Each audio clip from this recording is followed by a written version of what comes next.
গেল ৫ আগস্ট সারা দেশের মতো বিজয় উল্লাসে ফেটে পড়ে সিলেটের ছাত্র জনতা। বিক্ষুব্ধ হয়ে ওঠে রাজনৈতিক দমনপীড়নের শিকার সাধারণ মানুষ। দীর্ঘদিনের পুঞ্জীভূত ক্ষোভের ঘটে বহিঃপ্রকাশ। ধর্মবর্ণ নির্বিশেষে হামলা হয় আওয়ামী লীগ নেতাদের দোকানপাট ও বাসাবাড়িতে। তবে মসজিদ মন্দির সহ কোনো উপাসনালয়ে হামলার ঘটনা ঘটেনি। আমি স্টাডি করে দেখলাম যে সারা বাংলাদেশে মাত্র 30টা মাইনরিটি রিলেটেড অপরাধ সংঘটিত হয়েছে 20টা জেলায়। এগুলির মধ্যেও মোস্টলি হচ্ছে যে পলিটিক্যাল রাইভালরি।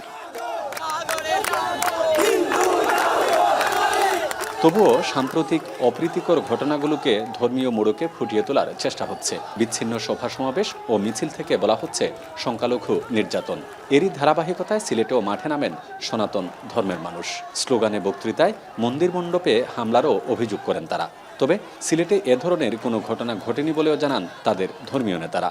রাজনৈতিক নেতা নেত্রীদের বিরুদ্ধে কিছু আক্রমণ হয়েছে। তো রাজনৈতিকভাবে আমরা কারো ব্যবসায় যদি এফেক্টেড হয়ে থাকে সেটা আমাদের সনাতনীদের ইস্যু না, কিন্তু আমরা যারা সনাতনী আছে এই সনাতনীর মধ্যে সিলেটে কোনো মন্দির এখন পর্যন্ত কোনো এফেক্টেড হয় না। সনাতন ধর্মের নেতারা বলছেন সিলেট এখনও সম্প্রীতির শহর। সার্বজনীন মন্দিরে কেউ হামলা করেনি। উল্টো নিরাপত্তার স্বার্থে হিন্দু মুসলিম এক হয়ে পাহারা বসিয়েছেন প্রত্যেকটি মন্দিরে। তারা বলছেন ব্যক্তিগত ও রাজনৈতিক দ্বন্দ্ব কাজে লাগিয়ে এক শ্রেণীর মতলববাজ আতঙ্ক তৈরি করে সাধারণ সনাতনীদের খেপিয়ে তোলার চেষ্টা করছে। ব্যক্তিগত স্বার্থ হিসাবে অনেকে এটারে রাজনৈতিক ইস্যু হিসাবে সেটা প্রয়োগ করে নেয়। মুসলিম ছেলেরা এরাও আমরা অপরাধ দিচ্ছি, তারাও আমরা সহযোগিতা করছি।